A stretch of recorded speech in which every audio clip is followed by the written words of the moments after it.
quero te cumprimentar com a graça e a paz do nosso Senhor Jesus. Que o Senhor abençoe sua casa, sua vida, e quero, como sempre temos dito, que você possa reunir a sua família, juntar aí com os seus, para meditarmos na santa e bendita palavra do Senhor. Hoje é o dia do Senhor, hoje é o dia que Jesus ressuscitou, domingo, dia que Ele ressuscitou dos mortos, venceu a morte. E nós estamos nos alimentando dele espiritualmente, refletindo, meditando na palavra. Vamos nos alimentar da palavra, vamos orar, vamos buscar a presença de Deus com fé e buscar o renovo do Senhor nesses dias tão difíceis que estamos vivendo e que precisamos tanto da visitação, do renovo e do poder de Deus na nossa vida. Quero te convidar à leitura do texto de João, capítulo 6, versículos 66 a 71. Lucas, capítulo 6, versículos 66 a 71. Muitos discípulos se retiram. À vista disso, muitos dos seus discípulos o abandonaram e já não andavam com ele. Então perguntou Jesus aos 12: porventura quereis também vós outros retirar-vos?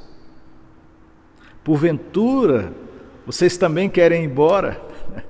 Porventura vocês também querem se retirar? Me abandonar? Pergunta difícil. Respondeu-lhe Simão Pedro: Senhor, para quem iremos? Para quem iremos? Tu tens as palavras da vida eterna, e nós temos crido e conhecido que Tu és o Santo de Deus. Replicou-lhe Jesus: não vos escolhi eu em número de 12, contudo um de vós é diabo. Referia-se ele a Judas, filho de Simão Iscariotes, porque era quem estava para traí-lo, sendo um dos 12. Vamos orar? Vamos pedir ao Senhor que fale conosco. Curve sua fronte em oração. Coloque sua família, coloque sua vida diante do Senhor. Coloque suas aflições, suas necessidades. Deus, em nome de Jesus, precisamos ouvir Tua voz, precisamos do Espírito Santo iluminando nossas mentes e corações. Precisamos do poder do Senhor na nossa vida e pedimos: alimente, ó Deus, alimente o nosso coração, o nosso ser. Fortalece a nossa fé. Por favor, Senhor, por misericórdia, renova a nossa fé nesses dias tão difíceis. Dá-nos, ó Deus, porção dobrada do Teu Espírito Santo. Sei com que, ó Deus, está enfrentando desemprego, necessidades financeiras. Aqueles, ó Deus, que são do nosso meio, que não fiquem calados, Senhor, que possam compartilhar suas necessidades e que nós possamos partir o pão, ó Deus, uns com os outros, em nome de Jesus. Ó amado Senhor, visita este mundo, visita essa nação, visita essa cidade, visita os leitos dos enfermos, visita os médicos, enfermeiros, profissionais da saúde, em nome de Jesus, em nome de Jesus. Sara essa terra, Senhor. Sara essa terra, clamamos em nome de Jesus. Amém, amém, amém.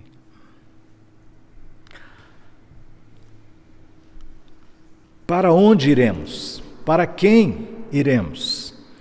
É a pergunta de Pedro, e é a pergunta que nós vamos então trabalhar com ela neste momento, nessa reflexão da palavra do Senhor. Qual é o contexto? Quando a palavra diz aí que à vista disso muitos dos seus discípulos o abandonaram e já não andavam com ele. Uma multidão de mais ou menos 15 mil pessoas, né? Aconteceu um fato no começo do capítulo 6, conta João a história que várias pessoas chegaram para ouvir Jesus. Mais ou menos 6 mil homens, sem contar mulheres e crianças. Então, se você pôr aí mulheres, crianças, 6 mil, possivelmente chegando aí até umas 15 mil pessoas. aquelas pessoas estavam indo atrás de Jesus. E elas então ouvem a Jesus e falta o pão. E Jesus então opera o milagre do pão. E há aquela experiência maravilhosa. Os pães e os peixes são multiplicados, multidões ali sendo alimentadas. Uma experiência tremenda da provisão do Senhor, do milagre de Deus, da graça de Deus. E Jesus então retira-se com os discípulos, despede as multidões, despede os discípulos, vai orar sozinho. Quando ele está com os discípulos do outro lado, eles então seguem Jesus, a multidão segue Jesus. E Jesus, quando aquela multidão, mais ou menos 15 pessoas chegando novamente, Jesus faz uma afirmação muito, muito difícil aí, quando ele diz, versículos 26, versículo 26 especificamente. Respondeu-lhe Jesus: em verdade vos digo, vós me procurais não porque vistes sinais, mas porque comestes dos pães e vos fartastes. Uma geração que procura Jesus pelo pão, apenas pelo pão material, que vai atrás de Jesus apenas pelo milagre de uma bênção material que é dada. E, de fato, Deus faz isso. Deus faz milagre do pão, Deus concede bênçãos para nossas vidas, mas isso tem um propósito de mostrar a sua fidelidade, sua graça, mas, acima de tudo, tem o propósito de apontar para aquele de quem mais precisamos, do próprio Jesus. Mas eles queriam os benefícios de Jesus e não queriam tanto a Jesus. E Jesus os confronta e eles dizem que Moisés teria dado para eles o pão. E Jesus diz: mas eu sou o pão verdadeiro que vem dos céus. E eles entram numa crise, porque justamente Jesus diz: vocês vieram atrás de mim porque vocês comeram pão e ficaram fartos. Vocês não vieram atrás de mim porque vocês viram que aquele milagre era um sinal que evidenciava que Jesus era o Messias. Os milagres eram sinais que confirmavam a messianidade de Cristo. Mas eles procuraram Jesus apenas pelos sinais, pelo milagre, e não por aquilo que evidenciava, que apontava para Jesus, apontando para aquele de quem realmente precisamos. E eles entram em crise numa discussão com o Senhor, e Jesus diz: eu sou o verdadeiro pão. Eu sou o pão que desceu do céu. Eu sou o pão da vida. Mas eles entram nesta crise, quando eles então vão dizer: mas Jesus é apenas filho de José, filho de Maria, ele é uma pessoa comum. E Jesus: não, eu sou o pão da vida, eu sou o pão que desceu do céu.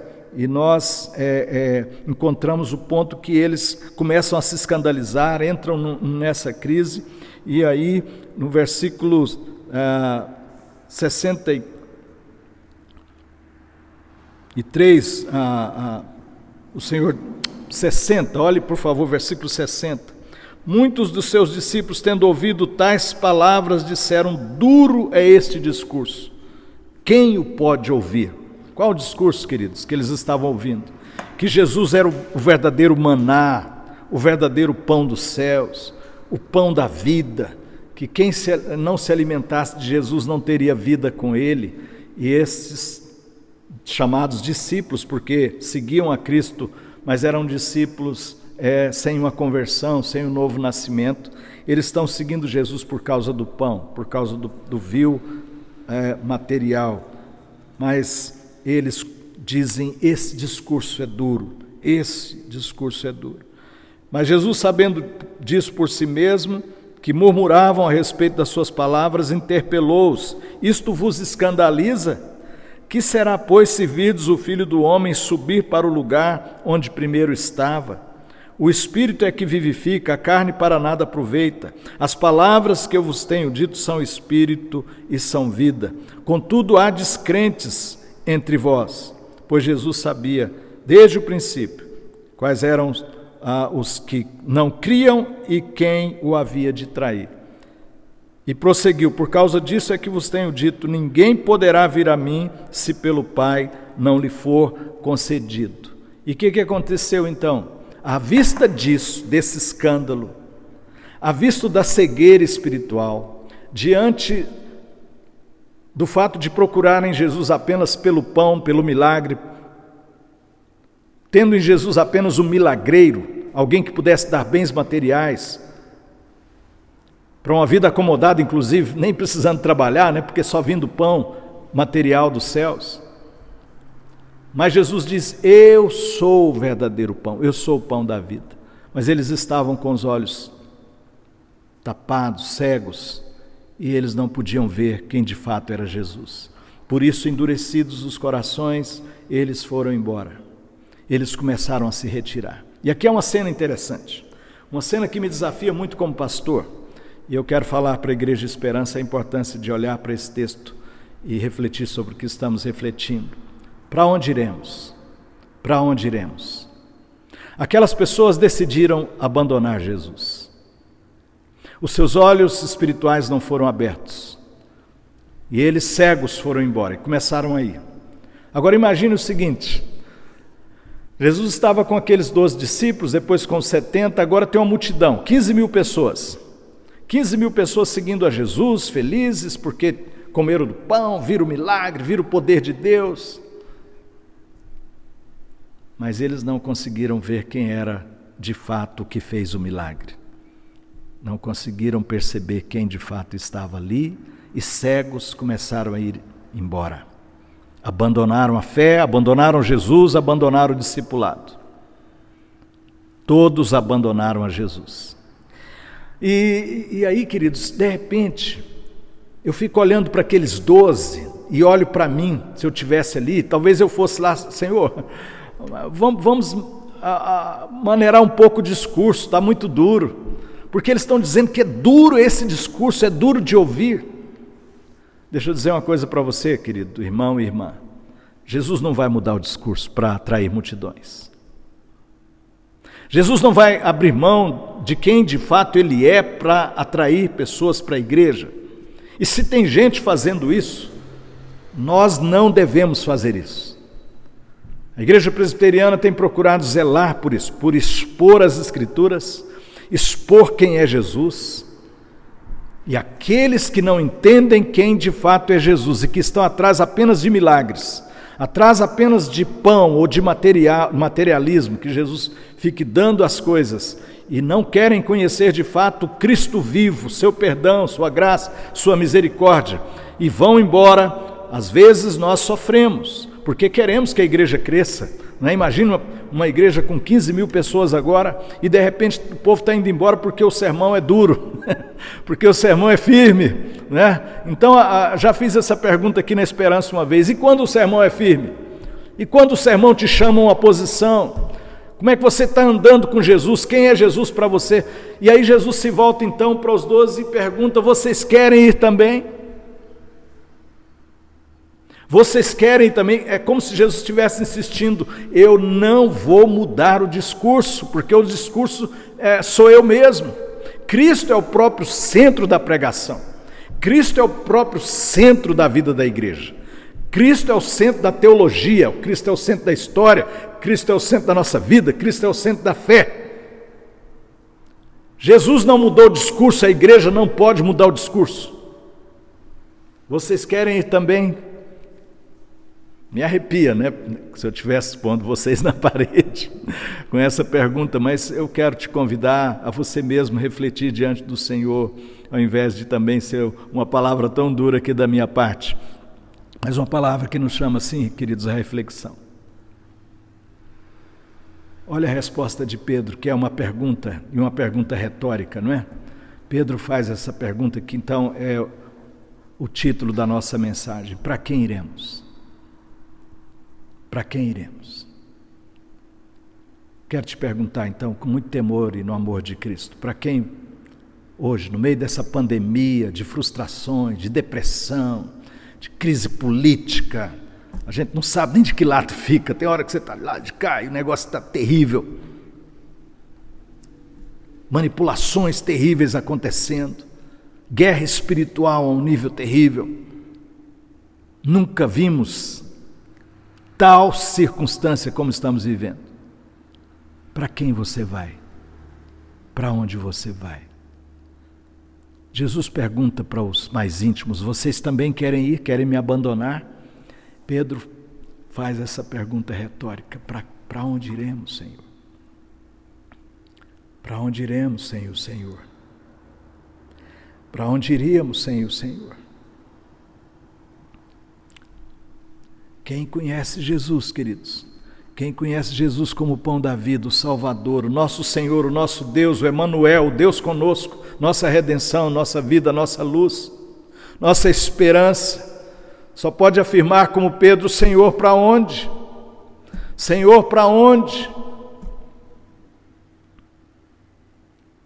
E aí Pedro continua: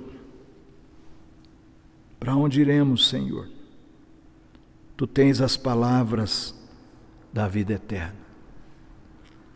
As palavras de Cristo são vida, mais do que nos conceder um milagre de uma bênção material, que eu já disse, não sou contra milagres, creio em milagres, creio no sustento de Deus, creio que o Senhor põe pão na nossa casa, Ele é o Deus da providência.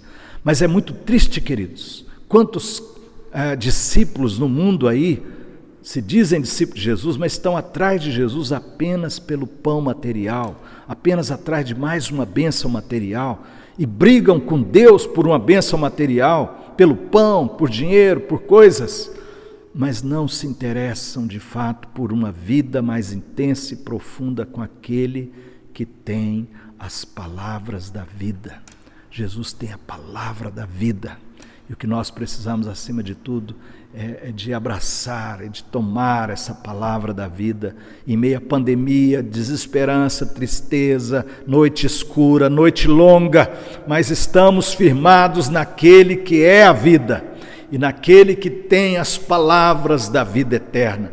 Quem você vai buscar? Um discurso político? Quem você vai buscar? Um discurso filosófico? Quem você vai buscar? Um discurso poético, a poesia, a filosofia? Ou o discurso da derrota, o discurso da mentira, o discurso do pavor? Você liga a televisão e é só pavor e pânico e morte. Não estou negando, não sou negacionista, mas não há uma palavra de esperança. Eu quero dizer que as palavras de Cristo são palavras de vida, palavras de vida eterna. Não se entregue, portanto, a ficar ouvindo essas notícias o dia inteiro, porque você já ouviu, já sabe que é tempo de orar, de clamar, de se cuidar, mas não alimente o seu espírito dia e noite de negativismo e de morte. Jesus tem as palavras de vida. Alimente-se da palavra de Deus, da esperança de Cristo, da fé e do amor do Senhor. E Pedro continua dizendo: e nós temos crido e conhecido que Tu és o Santo de Deus. Para quem iremos, Senhor? Se só o Senhor tem palavras que geram vida.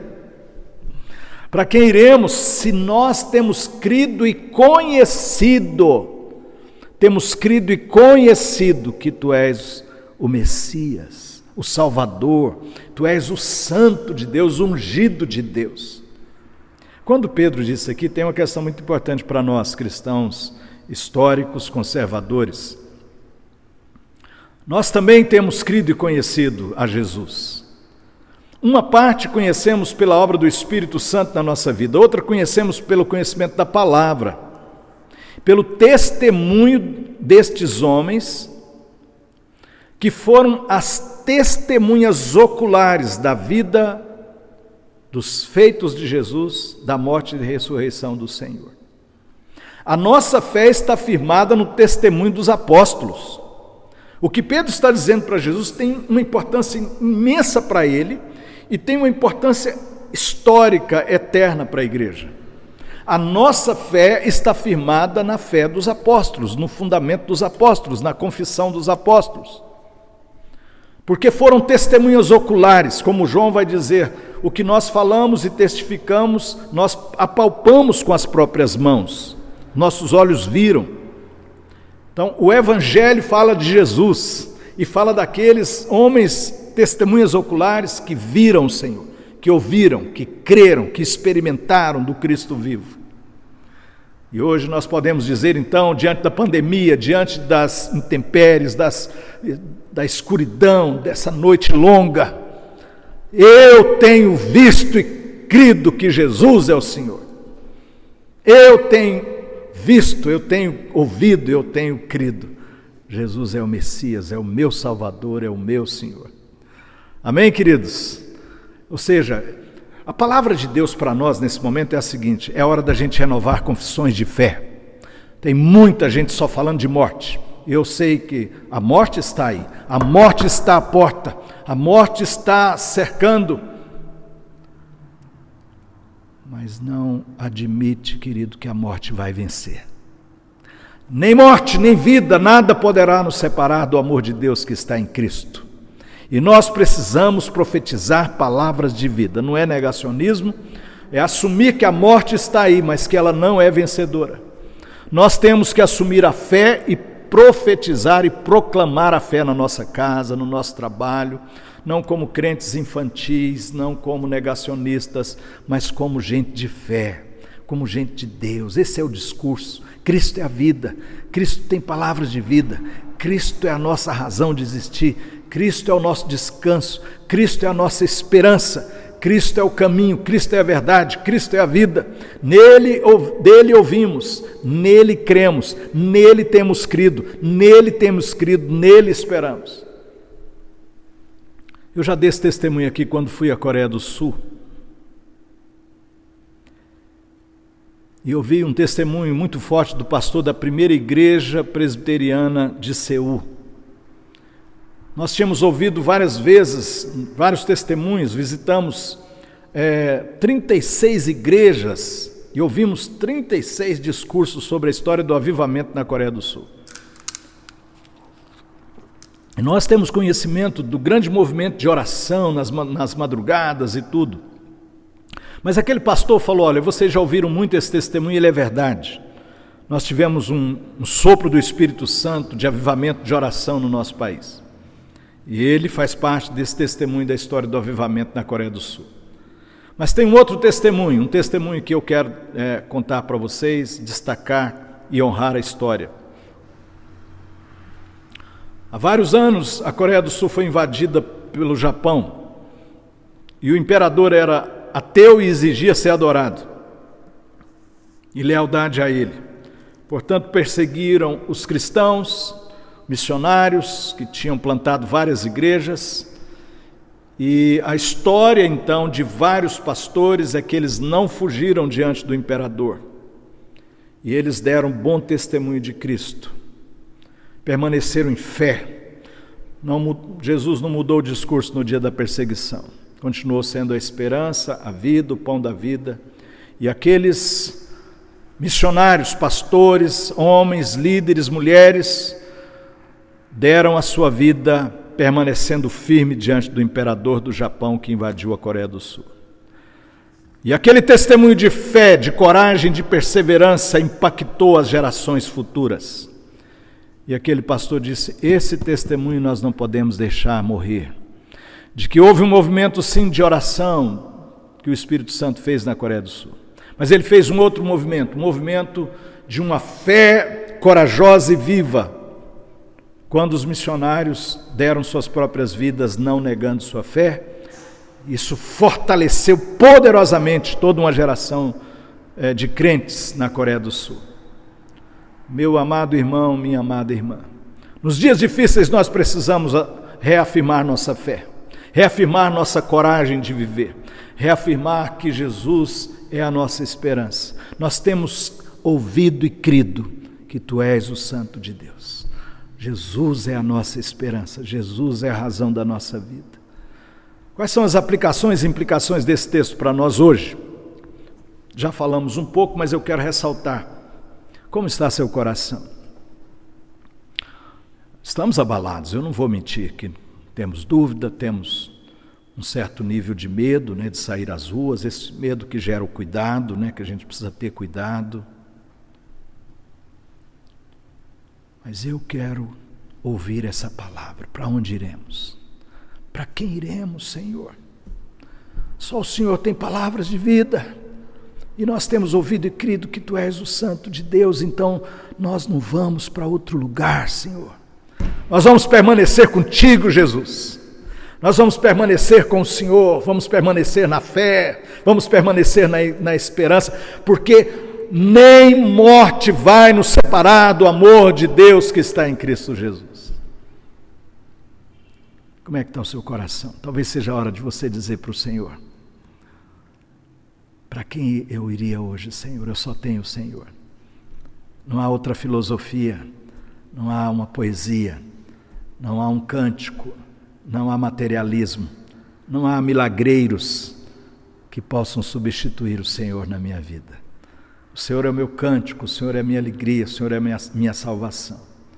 Jesus, Tu és a minha esperança, Tu és a minha vida. O Senhor te abençoe.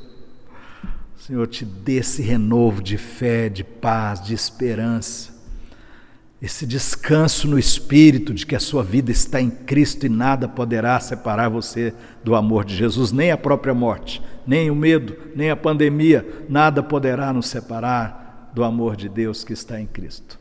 Vamos orar? Vamos orar ao Senhor. Continue aplicando essa palavra à sua vida, à sua família, e tenha esperança, um pensamento positivo bíblico. Não se entregue ao derrotismo, pessimismo e esse negativismo que está nas ruas. O Senhor está no controle da história e Cristo é a nossa esperança. Ó Senhor Jesus, ó Senhor, obrigado por esta palavra, por essa pergunta retórica de Pedro, tão cheia de vigor e de vida. Para onde iríamos, Senhor? Para quem iríamos? Só o Senhor tem palavras de vida eterna. E nós temos ouvido e crido que Tu és o Cristo, Tu és o Santo de Deus, ungido, o Messias, o esperado, a esperança, a razão. Ó Jesus amado, visita o Teu povo, fortalece o Espírito. Estamos abatidos, estamos abalados, Senhor. Precisamos desse renovo, precisamos do poder do Espírito Santo na nossa vida. Não podemos ficar nesse derrotismo, Senhor, nessa entrega, nessa escuridão. Dá-nos coragem para testemunhar do Evangelho, pregar o Evangelho, viver a esperança, viver o amor. Em nome de Jesus, abençoa as famílias da igreja.